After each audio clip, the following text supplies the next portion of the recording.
ಕಡೆ ಈಗಾಗಲೇ ಏನು ಸಿದ್ದರಾಮಯ್ಯ ಅವರ ಬೆಂಬಲಿಗರು ಅವರ ಸಾಕಷ್ಟು ಹಿತಾಸಕ್ತಿಯನ್ನ ಬೆಳೆಸುವಂತಹವರು ಅವ್ರ ಜೊತೆ ಇದ್ದಂಥವ್ರು ಈಗ ಏನೇನಾಗಿದೆ ಆಗ್ತಾ ಇದೆ ಅನ್ನುವಂಥದ್ದನ್ನ ನೋಡ್ತಾ ಇದೀವಿ. 2028ರ ಚುನಾವಣೆ ಸಮೀಪಕ್ಕೂ ಕೂಡ ಬರ್ತಾ ಇದೆ.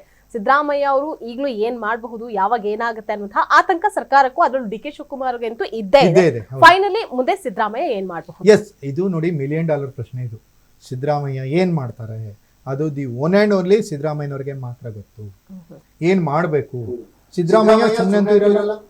ಅವ್ರು ಹೇಳಿದ್ದಾರೆ ಕೋಮುವಾದದ ವಿರುದ್ಧದ ನನ್ನ ಹೋರಾಟ ಕೊನೆ ಉಸಿರಿರೋರ್ಗೂ ಮುಂದುವರಿಯುತ್ತೆ ಅಂತ. ಓಕೆ, ಸಿದ್ದರಾಮಯ್ಯ ಯಾವುದೇ ಟೈಮ್ನಲ್ಲೂ ಟಗರು ಇಸ್ ಬ್ಯಾಕ್ ಅನ್ನೋ ಥರ ಗುಮ್ಲಿಕ್ಕೆ ರೆಡಿ ಆಗಿ ಬರಬಹುದು, ಬರ್ದೇನೂ ಇರಬಹುದು. ಅವರ ರಾಜಕೀಯ ಲೆಕ್ಕಾಚಾರಗಳು ಗೊತ್ತಿಲ್ಲ, ಅವರಿಗೆ ವಯಸ್ಸು ಸಪೋರ್ಟ್ ಮಾಡಲ್ಲ. ಈಗ ಅವರ ಬೆಂಬಲಿಗರ ಬಣ್ಣ ಅವ್ರಿಗೆ ಗೊತ್ತಾಗ್ತಾ ಇದೆ. ಸತೀಶ್ ಜಾರಕಿಹೊಳಿ ಸಿದ್ದರಾಮಯ್ಯನವರ ಬೆನ್ನಿಗೆ ಚೂರಿ ಹಾಕಿದ್ರು ಅನ್ನೋಂಥ ಮಾತುಗಳು ಬಂದವು. ಓಕೆ, ಸಿದ್ದರಾಮಯ್ಯನವರ ನಂತರದ ಅಹಿಂದ ನಾಯಕ ಸತೀಶ್ ಜಾರಕಿಹೊಳಿ ಅಂತ ಬಿಂಬಿತರಾಗಿದ್ದಂಥ ನಾಯಕರೇ ಸಿದ್ದರಾಮಯ್ಯನವರ ಬೆನ್ನಿಗೆ ಚೂರಿ ಹಾಕ್ತಾರೆ ಅಂದರೆ ಸಿದ್ದರಾಮಯ್ಯನವರು ಯಾವ ಕಾಲದಲ್ಲಿ ಯಾವ ರೀತಿಯಾಗಿ ನೊಂದ್ಕೊಂಡಿರ್ಬೋದು. ಸಿದ್ದರಾಮಯ್ಯನವರು ಒಂದು ಪ್ರಮಾದ ಇದೆ, ಅವರು ಮಗನನ್ನು ಮಂತ್ರಿ ಮಾಡಲೇಬಾರ್ದಿತ್ತು. ಅವ್ರು ಹೇಳಿದ ಮೇಲೆ ಅವರು ಮಗನನ್ನು ಎತ್ತರಿಂದ ಮಿನಿಸ್ಟರ್ ಮಾಡಿದರು, ಜೊತೆಗೆ ಭೈರತಿ ಸುರೇಶ್ನ ಮಿನಿಸ್ಟರ್ ಮಾಡಿದರು.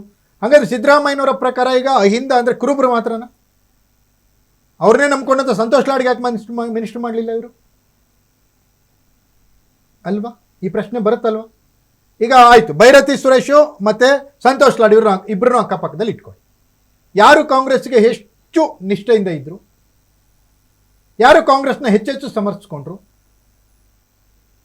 ಯಾರ ಇಲಾಖೆಯಲ್ಲಿ ಭ್ರಷ್ಟಾಚಾರ ಕಡಿಮೆ ಆಗಿತ್ತು ತುಲನೆ ಮಾಡಲಿ ನೋಡೋಣ, ಎನ್ಕ್ವೈರಿ ಮಾಡಿಸ್ಲಿ ನೋಡೋಣ. ಭೈರತಿ ಸುರೇಶ್ ಅವ್ರನ್ನ ಮಾತ್ರ ಯಾಕೆ ತಗೊಂಡ್ರು? ಬಿಕಾಸ್ ಆಫ್ ಸಿದ್ದರಾಮಯ್ಯ ಹೇಳಿದರು ಅಂತ ಅಲ್ವಾ?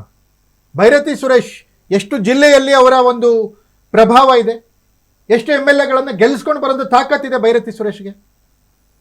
ಅದೇ ಸಂತೋಷ್ ಲಾಡ್ಗೆ ಎಷ್ಟು ಜಿಲ್ಲೆಗಳಲ್ಲಿ ಪ್ರಭಾವ ಇದೆ, ಎಷ್ಟು MLAಗಳನ್ನು ಗೆಲ್ಲಿಸ್ಕೊಂಡು ಬರೋ ತಾಕತ್ತು ಸಂತೋಷ್ ಲಾಡ್ಗಿದೆ ಅಲ್ವಾ?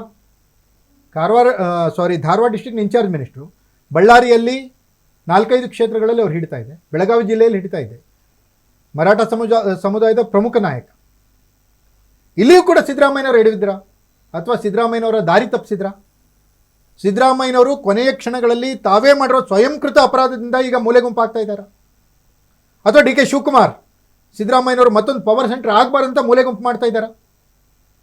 ಕಾಂಗ್ರೆಸ್ ಹೈಕಮಾಂಡ್ ಗಮನಿಸ್ತಾ ಇದೆಯೋ ಇಲ್ವಾ ಇದನ್ನು? ಕಾಂಗ್ರೆಸ್ ಹೈಕಮಾಂಡ್ ಏನಾದರೂ ಸೂಚನೆ ಕೊಡುತ್ತಾ? ಸಿದ್ದರಾಮಯ್ಯ ತಿರುಗಿ ಬಿದ್ದರೆ ಮಾತ್ರ ಸರ್ಕಾರ ಅಲ್ಲೋಲ ಕಲ್ಲೋಲ ಆಗೋದಂತೂ ಗ್ಯಾರಂಟಿ ನಿಶ್ಚಿತ.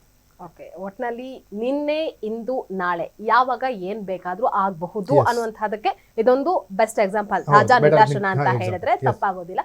ಇದಾಗಿತ್ತು ಇವತ್ತಿನ ಸ್ಟ್ರೇಟ್ ಹಿಟ್. ನೆಲ ಜಲ ಭಾಷೆಗಾಗಿ ನೋಡ್ತಾ ಇರಿ ಫೋಕಸ್ ಟಿವಿ.